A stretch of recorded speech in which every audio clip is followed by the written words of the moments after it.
Hello, everybody. We are live. Hello, this is Joanna from TruthPie. I'm joined today by two wonderful practitioners to have a chat with you about what it means to be resilient and ways in which you can maybe tackle any of the challenges of 2020 and those any coming up with a little bit more resilience and how hopefully learn a little bit more about how to build that within yourself. So I'm bringing in Erik, Jampa, Andersson and Jamie Body to the stream. Hello.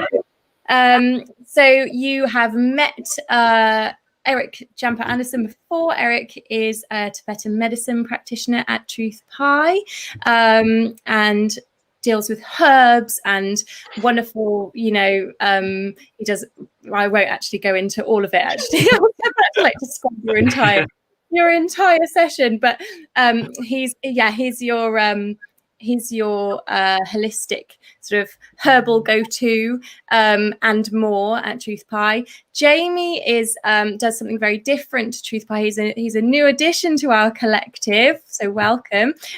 Jamie is an NLP coach and a career coach, so something quite different for us, and he approaches all of that from quite a holistic perspective as well, and is king of the resilience in career coaching. So a really good guy for you guys to chat to today.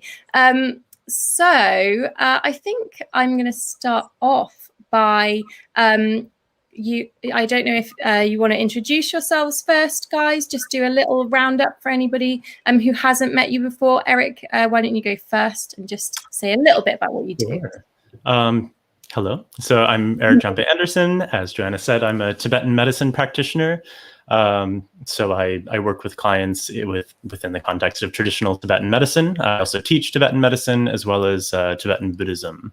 That's through TruthPie, also through my company, Srimala Healing Arts, and Sorik Kong London, which is a UK-based Tibetan medicine educational organization. Yeah, I won't. You'll hear a bit about what Tibetan medicine is today, so I won't spoil the fun just yet. There's so much to it. That's exactly what I went to do. I was like, he does. Oh wait, loads of things. Yeah, it's always the worst if someone asks me what I do. Like briefly, it's impossible. Everything. And Jamie, tell us a little bit about what you're offering at TruthPie at the moment. Yeah, so one thing I also love about TruthPie is that I come from a performance background as well. So that's where I first met Joanna, which is so lovely that we're now reconnecting this path, which is great. So yes, I am an NLP coach and mentor for business and creatives. So I work a lot, whether they are freelancers, small business, to kind of connect the dots to build the career they want and to almost get out of their own way. So I really enjoy working with freelancers and creatives who are just they're on the edge, they're ready to go, but maybe just need a bit of steering or maybe a gentle push to kind of get to where they would need to be, or at least get on the path. Just a gentle push. Yes. A slight caress and a nudge. Jamie, I'm just letting you know you're a little bit out of sync, but hopefully we'll catch up in a second. Jamie's got some fun internet, so we're tackling that today as well. He's going to use his resilience to get through it. So why don't we start off, and I'm going to open these questions up really to either of you, so whoever wants to jump in. How would you determine resilience in a person? How would you know if you have resilience or if someone else does? Do you want to go first? Okay, I'll go. Yeah, I think everyone right now will be displaying some form of resilience, whether they know it or not. Like, we're in lockdown 2.0. Like, it's happening. Some people may be getting PTSD about it, all coming back. So I think everyone right now is displaying some form of resilience. For me, it's not about trying to be superhuman and have emotions like bounce off you. It's actually more about having the ability to adapt and grow from situations and the challenges that life throws at you. So that might be that you're then able to smash through that barrier or to work a way around it. So I think everyone will have a level of resilience. It's just some people are maybe more actively using it to maybe start a new career during this time, and some people might not realize that because they're just getting through day to day. And obviously whatever you're feeling right now, you're meant to feel it, so allow yourself to feel it. So I think everyone will be resilient in some way or another. So I think anyone watching right now who maybe thinks that they're like in the dark, they're on struggle street, well, the news is you are being resilient, you're getting through day by day. So I think everyone has it. All right, so it's an inbuilt thing. Everybody has it, or it's I guess, does that mean it's something you can work on, that you can improve at, or is it, you've got what you've got, that's as resilient as you're going to be? 100%. And I think the thing is, everyone will have it, but it's how you look at it and if you acknowledge it. I think some people, whether that's going for job interviews or starting a business and getting to the next level of your career goals, more sales, more customers, you're always going through your comfort zone, where some people feel more comfortable being vulnerable and maybe feeling a little bit beaten down. So their resilience is more so just getting through the day as opposed to maybe taking it to the next step. So it's definitely something you can work on. And for some people, it'll be an easier thing to build on. And for some people, it will be harder and they maybe need a bit of guidance or help. So I think everyone has it, but you can improve it. And the guidance that you guys give are gonna, I mean, I'm assuming they're going to be quite different to one another's. Yeah. I'm sure that we can see that there would be a lot of difference. Do you think there's similarities as well, possibly in whatever sort of coaching an individual feels is the right thing for them to go for, that you guys might give to your clients to help them build that resilience? Yeah, I mean, it's interesting hearing you speak about resilience. One of the reasons I love these sorts of conversations with, like, sort of intersectional approaches to, or interdisciplinary approaches to one specific sort of topic, is you can see how something like resilience can manifest in such incredibly different ways, and yet you see really interesting similarities and consistencies. I would also, as far as sort of physical, physiological and psychological resilience on a more sort of health level, it's very similar in that it's not this sort of bravado or sort of contrived strength that you put on to try to make your way through something through force. It's really about adaptability and flexibility. I think with health as well, resilience is really, it's truly an adaptable and flexible, dynamic state of balance. It's the ability to sort of roll with the punches physiologically, going through different seasonal changes, through possible exposure to pathogens, but also psychologically being exposed to different kinds of stress and distress and grief and trauma. But having a really sort of stuck and fixed notion of, being healthy and being strong is sort of missing the point. It's really about that adaptability and that flexibility. So I could definitely see, whether someone's looking for increasing resilience in a professional sense, or in regards to their digestion, or in regards to their, psychological equilibrium, you'll see a lot of the same sorts of principles, where it's really about being open and flexible in the face of change, which is really the only constant. Right. And does that mean you as, sorry, I'm like, get my words together.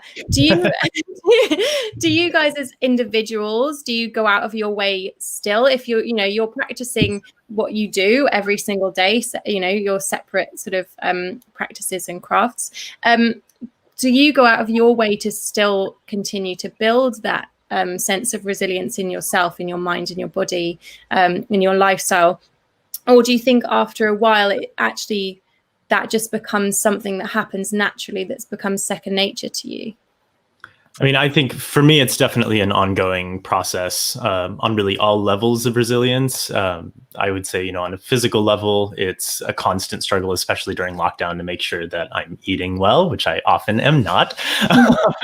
And not just eating well in some sort of like amorphous sense, but really eating properly for my physiological constitution in the time of the year in which we find ourselves, in accord with sort of, seasonal foods and things like that. So again, not being fixed, but being dynamic and being flexible. And that really takes sort of constant attention, especially for someone like me who's not really food oriented in general. I don't live to eat, I eat to live. Oh, we've lost you slightly there, Erik. So while we wait for Erik to get back on in. Oh, I'm frozen, but I'm back. He's back. He's Sorry, back. everyone. Did you miss me? We did. We did. I'm not sure what I was saying, but I'm sure it was something along the lines of just making sure that, my diet and, also herbal supplementation, anything that I'm using to sort of supplement my daily regime to make sure that I'm staying healthy without or changing circumstances. But then also on a more sort of, psychological and inner level, my Buddhist practice is a daily process of generating greater mental resilience, cultivating a greater sense of sort of stability and understanding the nature of my mind and not being sort of held prisoner by it, if you will. So that again is a daily process. I don't think it's ever something that you just become permanently resilient and then it's over. That I think defeats the purpose of sort of acknowledging it as a dynamic and moving sort of process. Yeah. And both of you have talked about sort of adaptability, change, flexibility. That's something we're obviously needing a lot of this year. And I think different people struggle with that in different ways. Some people actually, many creatives actually, they're, living their dream. That's what although they're, maybe their industry is out, they're like, right, well, now I can do that other creative outlet that I've been wanting to do my whole life, but I've always been doing this other thing. And so they're using this time to create. Are there any sort of negative things that actually come out of having too much resilience? So those sort of people who are really good at being adaptable and being flexible and striking up their resilience and having their barriers and their boundaries, what are the negative things that come along with that sometimes?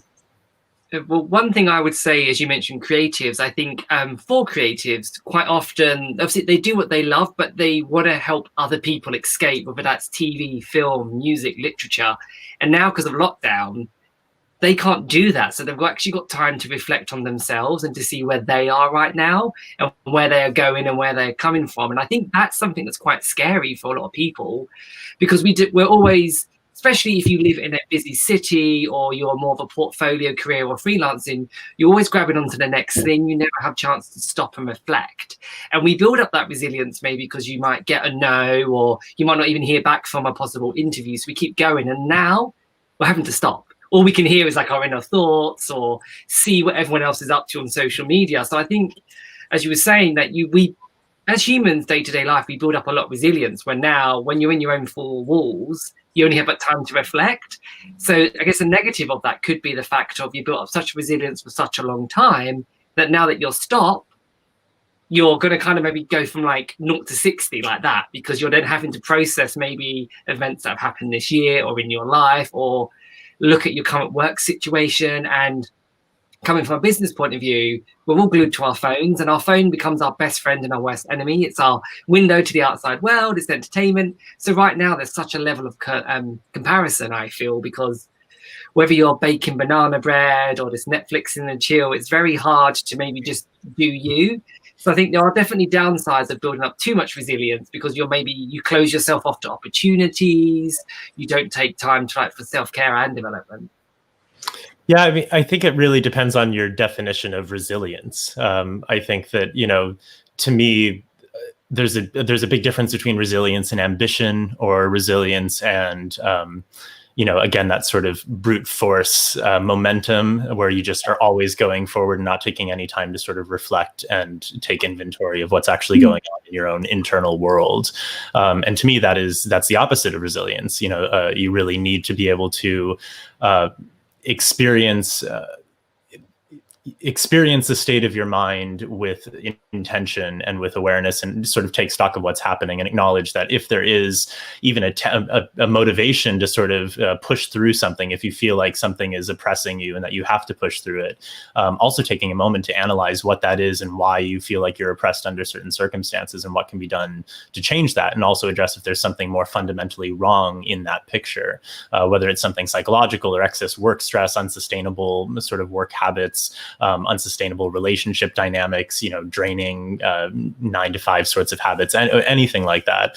I think we should also take any emotional strife that comes from that as being an indication that something might be wrong underneath the surface that requires attention. I think that's also the case on like a societal level. We can have sort of societal resilience, but what does that really mean? Does it mean that we're able to push through anything and just ignore any problems that arise? Or does it mean being adaptable and flexible and balanced in a way that everyone is able to be taken care of in the context of the society? I think you can see these same sorts of, echoes of this concept in various levels of health, whether it's on, psychological or physiological or social or ecological and so on. Yeah.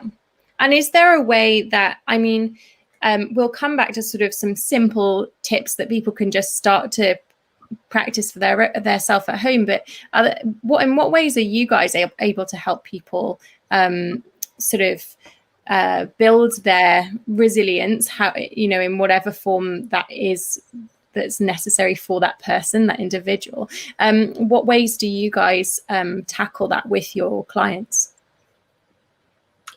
Well, from my point of view, I think a lot of it is drilling down, first of all, even like as Erik said there about habits, and we are creatures of habits, both good and bad, and it's defining maybe a trigger. So for something that has a negative effect, what is that trigger that's making you feel like that or react like that? And also making people accountable of how they are feeling, but also not giving value to something else and giving that ability to make you feel that way. That makes sense. So if you're caught in traffic, for instance, the traffic makes you angry, but you're giving power to the traffic. Like the traffic's not like punching you in the face, making you get mad. So a lot of things I do with my clients is kind of taking ownership of where they are and trying to get them from the cause box of having things outwardly affect them inwardly to the effect box where they affect their own life and their driving force going forward. So looking at maybe a limiting belief and really dissecting it. And I'm sure it's very similar with Erik as well. Although we do completely different disciplines, it's the same as well when it's, I would imagine, a lot with people in their internal well-being as well. Totally. Yeah, there's so many dimensions of how to work with someone in order to regain a sense of balance or resilience. Again, working on these levels of like physiological health, which is quite a different sort of world, but again, working under the same principles, making sure that people are, eating well for the season and their constitution, really looking at individualized health and the individual as a person and not as just a set of sort of symptoms of some sort of, static diseases. So working on that level to make sure that they're physically resilient, which really feeds into everything else, feeds into our mental capacity to sort of deal with stress. Obviously, our physical health is a major component of that. Our stress response is largely within the actual somatic experience, but then also looking at the mental aspect and also looking at more energetic aspects. So working with people on diet and behavior, meditation practices, yoga, working with herbs when necessary in order usually to restore balance as opposed to sort of using on a long term to maintain it. So yeah, there's many different approaches that I would take to help someone sort of get to that place. I definitely think I think it's interesting what Jamie's talking about with that sort of the two moments of the experience versus the effect. I definitely think that that's a really central point of sort of what mental resilience is. I think especially in sort of the sort of meditation world, and especially in the Buddhist world, you get a sort of misinterpretation that, mental balance is to not experience feelings or emotions. And I think that we get that same sort of concept in a lot of more broad conversations about this. And that's really not the case. We want to be able to have the experience, but you don't want to cling to it. You don't want to identify with it and cling to it as being something that's real. I actually think it's interesting also because we all come from performance backgrounds. I was thinking this morning about this, as you do, and I was thinking about being an actor and the experience of doing a play, going through a range of emotional experiences, really living them and tasting them and enjoying, sort of savoring the experience of it. But the way that you do it is without attachment. You can then go off stage and you can immediately return to a sense of joy and ease because you're not self-identifying with the character that you're playing. So I think especially since a number of our folks in our our audience are probably performers and actors. I think that is a helpful way to sort of approach difficult experiences in life. It's not, dissociating. It's not separating from it. Anyone that's actually been in that experience as an actor knows that you're not dissociating from it. You're just experiencing something without clinging to it as being you and as being intrinsically real. And I think that's a really helpful way to experience things. You can still taste all of the emotions. You can still deal with the melancholy of, being in lockdown in autumn in the UK, but you don't have to cling to it, and you don't have to self-identify with that experience. Yeah, it's interesting. I was reading a book many years ago, actually, about a quantum physics book, as you do, it talked about the fact, of perhaps you don't then go on to experience things in life because you have already been able to experience them with your energy, because you can imagine that scenario already. You've either imagined your way through it, you might have acted, I guess, your way through it if you were an actor. So and I guess that makes total sense that you've sort of had that experience and let it go. So then you don't feel drawn to that maybe in your personal life, in your career, to actually experience it for real, as it were. I mean, one of my favorite quotes from Carl Jung is, "One does not become enlightened by imagining figures of light, but by making the darkness conscious." And I think that's a really excellent, also just description of Tantra, Buddhist Tantra as a process, where it's really not about just imagining good things. It's also not, sorry for anyone's bubbles who may be burst, but like The Secret is kind of just bollocks. But it's not about just sitting there and imagining all the good things and love and light and everything. Yeah, it's about trudging up the difficult, the shadows that are in the recesses of your psyche and working with those and dealing with those. That's what resilience, really is. That's where it comes from. It's not just putting on some sort of a facade and saying, oh, everything's fine and I'm going to make it and we'll all be okay. It's about, digging out the dark parts and looking at it and feeding it, give it some sort of nourishment so that it can be absolved, and don't just ignore it or pretend that it's not there. And do you think there are other... Sorry, Jamie, you go for it. No, I was just going to say it's very similar from like an NLP point of view with like your neural pathways. It's like, again, with The Secret, it's not just thinking, it's all unicorns and rainbows, but the more you train yourself to be open to the positives and the opportunities, the more you'll start seeing. And that's when the positivity would attract a positive result. It's the same with negativity. If all you do is moan and see the negative, that's all you're going to see. And that's not because the world's against you. It's just, that's what your mind's open to and what your brain is recognizing. So it sounds, I love like hearing we're saying the similar things, but like differently, which I think will both resonate with different viewers. Totally. Yeah, we have this concept in Tibetan medicine called Sangen, which are bad channels. And they're described in the context of many different channel systems in Tibetan medicine. There are countless channels, which even the word sa, channel, has like a million different meanings. But in this context, it's described as literally being channels that are produced through habitual actions, specifically sort of self-damaging habitual actions or negative deeds and so on. And these are really quite similar to the idea of neural pathways being generated through habitual actions. And that is really, that's how we end up creating, also, again, in a Buddhist context, very sort of deep karmic imprints. It's through really chronic habitual behaviors that end up just becoming second nature for us. It's just our go-to, whether it's, acting through aggression or acting through attachment and reacting through ignorance or any of these sorts of things in a traditional context. That becomes really ingrained, and you have to actively work to break out of those structures. Which again is the activity of becoming resilient. If you're being totally controlled by negative habitual tendencies and self-defeating thoughts, that's not really resilience. Even if you're muscling your way through it, that's not what it means. And once people have started to build sort of these habits within themselves that are, more mindful, I guess, dealing with the moment, working through and rolling with those punches and overcoming those challenges. Do you think that there starts to be sort of ways in which that resilience they are building and is always developing can benefit in ways they don't even realize, in the things they're not being mindful of? Yeah, completely. I think one thing with like mental resilience and mental resistance and mental fitness, it's harder to track the progress. Physically, I will go to the gym, I will pick up a heavier weight, I can eat healthier food.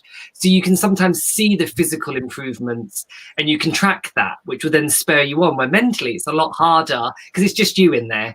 So it's a lot harder to maybe track that. And that's why I think people fall off the path, because they start to feel positively about something or feel good about something, and then they almost feel guilty maybe because it seems self-indulgent, where it's not at all. It's just you doing what you need to do. And I think it does have such a knock-on effect, whether that's your physicality, when you start to feel good, your body language completely change. It could be the fact of this, you start seeing more opportunities, even though they've always been there, but you're actually then you're more open to it as opposed to being more like blinkered. So I definitely think it has such a knock-on effect that all you need to do is get that one cog in place to start you moving more. And again, it won't be one size fits all, and it won't be all at once. You're not going to get fit, have a healthy mind, get the dream job, get your ideal house all at once. Like that would be overwhelming, and you'd still burn out on the opposite side. So I think, yes, it definitely has a knock-on effect. Totally. I think also the connection between our psychological and our physiological health is really important, and it works both ways. So if you're physiologically just not well, if you're imbalanced on a physical level, that will affect your mental health, and vice versa. If you're imbalanced mentally and psychologically, whether it's something that's sort of self-created or a result of, very real traumas and difficulties that you're experiencing, that will definitely have an effect on your physiological health. In the Tibetan system, we talk a lot about lung, which is this motility factor in the body. It's wind. In Ayurveda, they call it vata or vayu. In the ancient Greek system, it would be most similar to melancholia. There's a lot of different connections in most traditional medicine systems, but it's really this sort of subtle energy that really directly impacts both our physical and our mental health. So if you're experiencing a lot of stress, a lot of anxiety, if you're losing sleep because you're spending, hours worrying about X, Y, or Z, you're worried about where your next meal is going to come from, or you're worried about, the 60-hour work week that you have ahead of you. All of these sorts of things increase lung in the body, and this affects our mental health. This affects our physical health.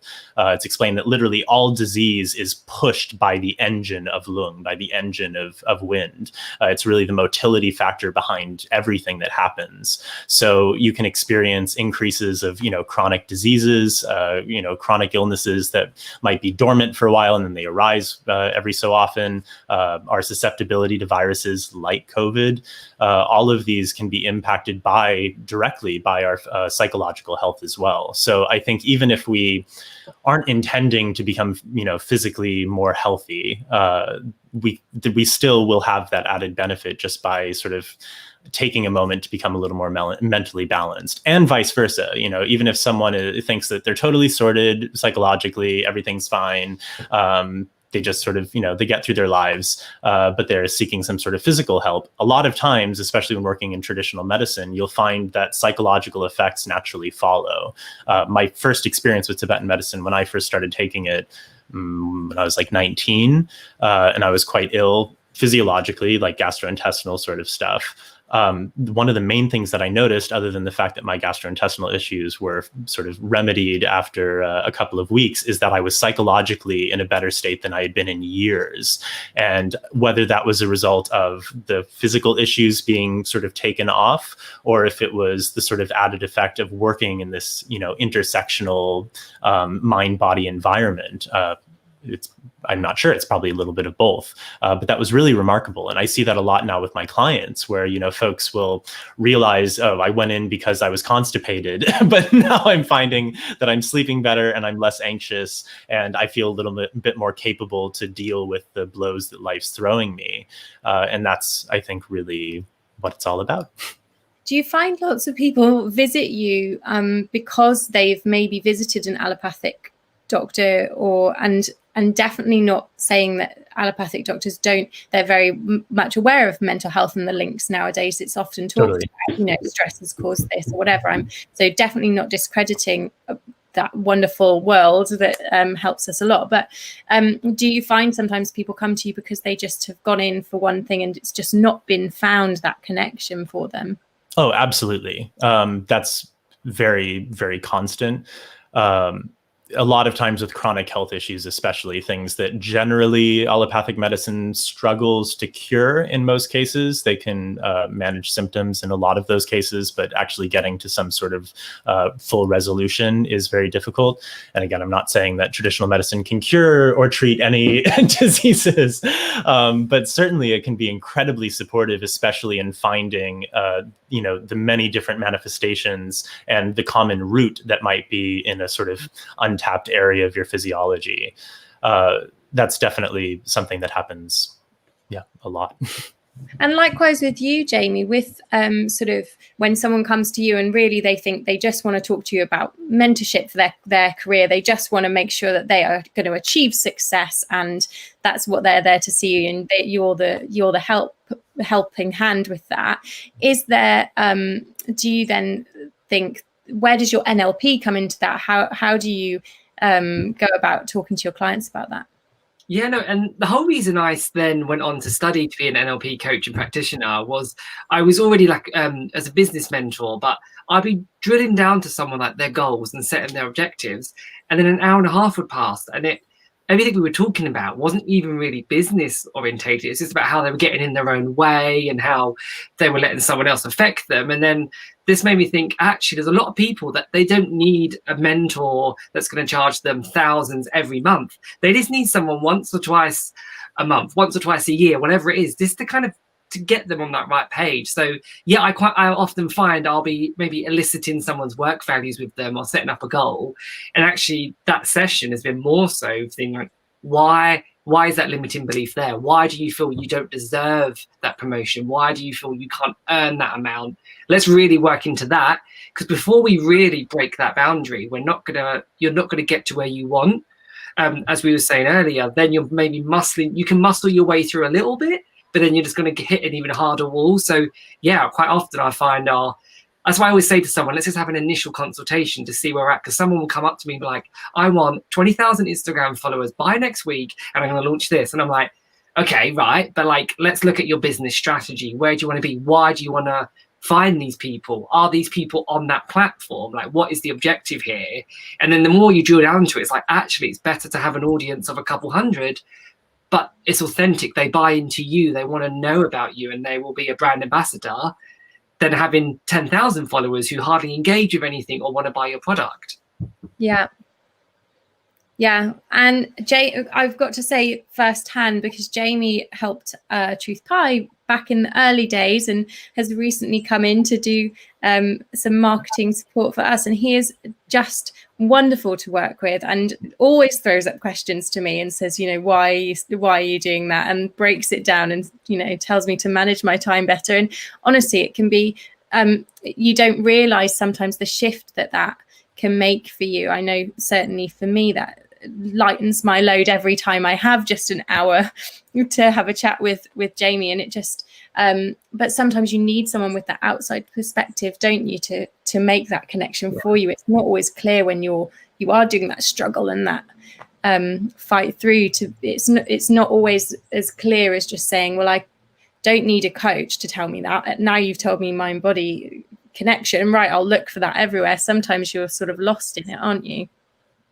Well, and I'll throw this over to Erik as well, because I think there'll be some synergy. But I think whether you are a freelancer, a small business, the CEO of a big business, you get to a certain point where you almost feel you can't ask for help, or you're meant to be here, so therefore you're there. That's it. But sometimes actually it can help. It's good to talk, whether that is with a coach, a friend, having a support system. And again, that's a level of resilience, I think, is knowing when to ask for help or knowing when you're at your boundary. And I'm sure Erik will be able to maybe jump in as well, because there's similar aspects, I'm sure, of what you do. And I just think it's hard, because as an adult, it's like you've gone through childhood, you've gone through school, that's it, you're an adult, you're in the real world. But as we know, the world is changing so much right now. And sometimes you just need I still go to a business coach as well when I need it. I just think, if you're someone who's ambitious and you want to get the most, you can't just kind of stop. But yeah, I'll throw it over to you, Erik, as well, because I'm sure there's probably some crossover as well. Yeah, I mean, I think that's just more on sort of your realm with that. I think it's really interesting and relating it back to sort of what I do. Just considering intention in all of this, I assume that having a business coach and someone to sort of help you through things can take you out of the sort of grind of only thinking about the bottom line, only thinking about surviving, only thinking about, growing and success in these sorts of very mundane terms. And instead getting down to a sense of like, well, what is going to fulfill you? That's something that, not necessarily with my medical clients, but I do some classical astrology as well, which often elicits very varied responses depending on my audience. But, more than anything, it gives me an opportunity to talk about various aspects of a person's life and allow them to talk about it, more importantly, that otherwise they may not really visit, and to see what kind of archetypal manifestations are arising for them, and to see how they manifest in their own lives. But within the context of those sorts of consultations, I do always find myself having, these sorts of conversations with people where it just comes down to sort of peeling away some of the layers of like the capitalist neoliberal sort of, agenda that we've all sort of unwittingly become affected by. And instead, uncover what it is that's really going to make you feel fulfilled, what's really going to give you a sense of meaning and deep satisfaction. That's really my teacher, Dr. Nida. He calls Tibetan medicine, which is Soa Rigpa in Tibetan, literally the science of healing. But he likes to say the science of health and happiness, because it does explicitly state that the goals are, health and long life. But the only reason that's useful is because it allows you to grow the flowers, or the fruits rather, of truth, wealth, or fulfillment and happiness. And if you don't have those, then your health and long life is useless. If you have beautiful flowers that don't ever produce any fruit, then it's not really helpful. So even if you want to become healthier, if you want to, increase longevity, if you want anti-aging therapies, if you want any of these things, we really have to ask ourselves, like, what's the reason? What's the real intention? We're actually, humans are on the brink now of possibly having, amortality within our grasp in the next 1 to 200 years. We could have humans that live for centuries through genetic modifications or what have you. That's, a real possibility now in modern science.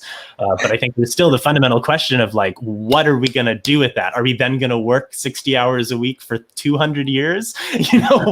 How do we really, break down, and get to a deeper sense of what it really means to be human and what it means to be fulfilled? And then that will provide us with a little motivation for, why do we want to be resilient in the first place? And what does that really mean? And a lot of that, I guess, comes down to, one of the things that I guess lots of people would want to do with that is have more connection totally. With themselves, with those around them, and also, even just on a business point of view, with the people that they are serving, because having that connection with your audience is so fulfilling. I know that as a brand, if someone comes to me and says I had the most wonderful experience, and they just reach out and say that, for me that's wonderful to hear, because we've got a connection and I understand that we've made a difference to somebody. But that works both ways. I'm really glad they've had a great experience, but they also feed back to me, and that gives me a great experience that day. That's a little tiny example, but of a little bit of collection that helps. But then at the moment when we're sort of in this lockdown and everybody is really seeking connection, is that where it's harder to find that resilience? Because you're saying, actually, the thing I really seeking for, which is this connection with my community, with my loved ones, is I know it's impossible anyway because of laws, whatever is in place at the moment. Totally. And I think that affects us on multiple levels as well. That's the reason that this is sort of a perfect storm of difficult circumstances is because of that. In order for us to get through difficult times, in war times, for instance, it's really community cohesion that allows people to get through it. And we're now being stripped of that. Again, from my perspective, at least, by the virus, and not just by the measures in place. We do need to be separate. We need to not pass on the virus to each other. But that being said, it is the mental health toll and even the physiological toll, I think, is significant. again, in Tibetan medicine, which is the thing that I say the most in my life, in Tibetan medicine, one of the treatments for lung, for that motility factor that can go haywire and start pushing disease around and also cause you to become psychologically imbalanced. One of the primary treatments for that is literally the ancient texts say being in a warm place with a small group of close friends. That's really like, that is the treatment, or one of the treatments for lung. And also physical touch. That's another really important aspect of it, whether it's through massage, which is an incredibly useful therapy for excess lung, through yoga, but specifically through, actual sort of intimate contact with other humans. That connection is itself the sort of antithesis of excess lung. And I will say, I know I'm talking a lot at the moment. No, you're loud. Another interesting component of that is that lung is believed to be fundamentally rooted in clinging, in attachment, desire, these various manifestations of clinging. And I often like to translate that as addiction when I teach on the topic. And it's interesting because they did that study, I don't remember when, with a group of rats who had access to some like opium water. And they had two groups of rats, one with rats that were isolated and one where rats were in community. And the rats that were isolated, without fail, went for the opium water to the point of becoming incredibly addicted and potentially killing themselves. The other rats that were in community didn't do that. They were naturally able to avoid overuse of the opium water, or even using it in the first place. So there's this whole theory now that, really the opposite of addiction, the antithesis of addiction is connection.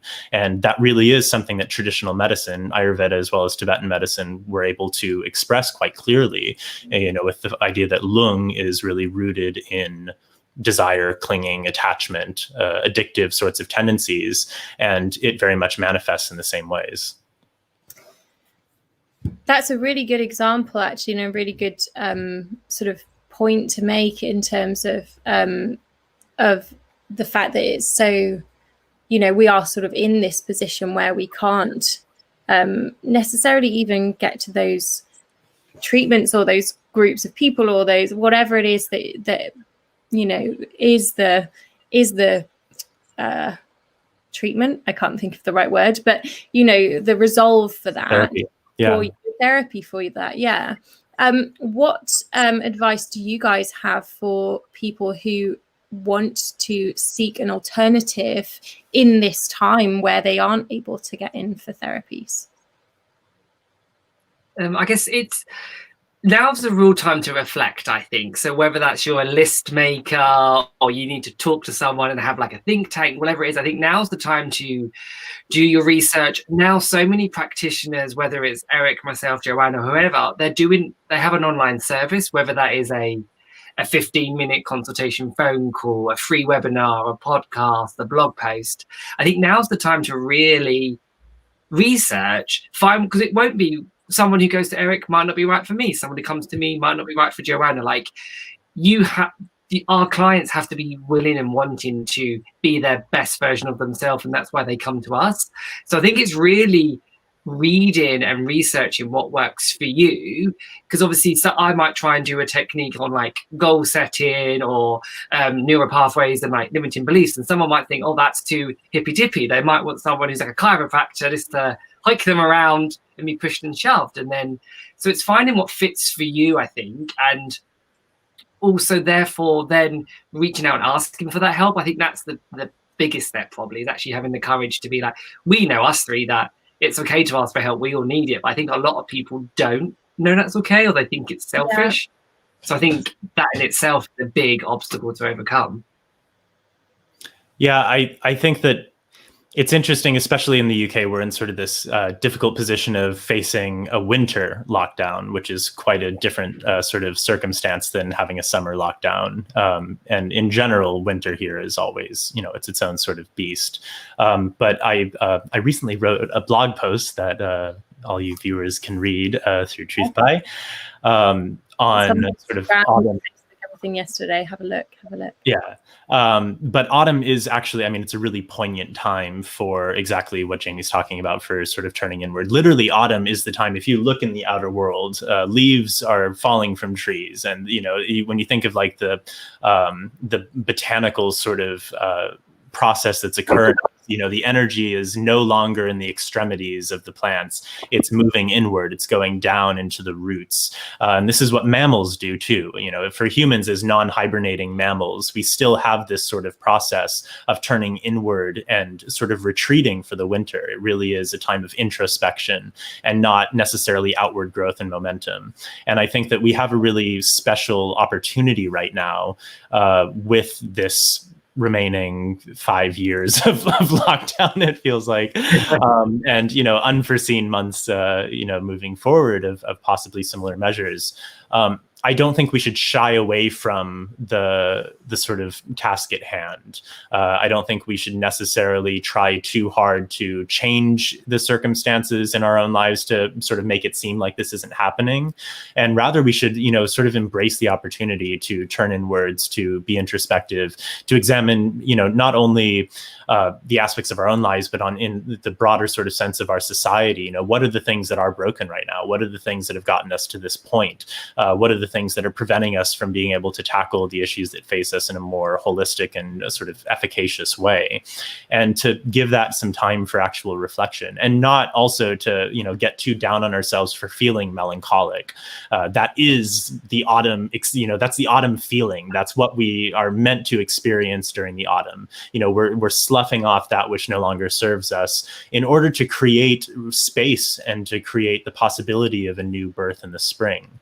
That's really this energy of what we're in right now, and what we should be focusing on. So I think even though it'll be a bit harder because we can't go out to the park as readily during the winter, it's already dark and it's almost 4 p.m. All of this is happening, but it is also really, there's a beauty to it. There's a poignancy to it. And there's a way that we can embrace it in order to take care of ourselves, to take stock of what's happening, and to build ourselves up for a new year, for a new growth in the spring. But it's definitely, I wouldn't say that that's the time right now. And with that, you can also find in my blog post many little examples of things that we can do in order to really embrace the winter a bit. Snuggling up with a warm beverage, doing some, self-massage with some hot oil. These are things that we can do to help to counteract some of the deficiencies that we're now all facing, but also to really embrace the sense of where we're at right now without shying away from the reality. Yeah. I think that's a really nice place to leave this today, because that gave us a nice ray of hope for the winter. So thank you guys for joining me today. Everyone watching, do check out Erik's blog post. It is really fab. There's a lot of information in there, and lots of sort of positive actions that you can take, as well as restful actions that you can be melancholy in. So do take a read of that. That is on our website, on the blog, and you can find it on all our social channels. If you want to get in touch with either of these guys, I'll pop their social handles. They should already be on here, but I'll pop them onto the comments below. And we will catch you soon for another panel discussion. But thanks for joining us so much, and we wish you a resilient winter. Thank you, guys. Bye. Thank you.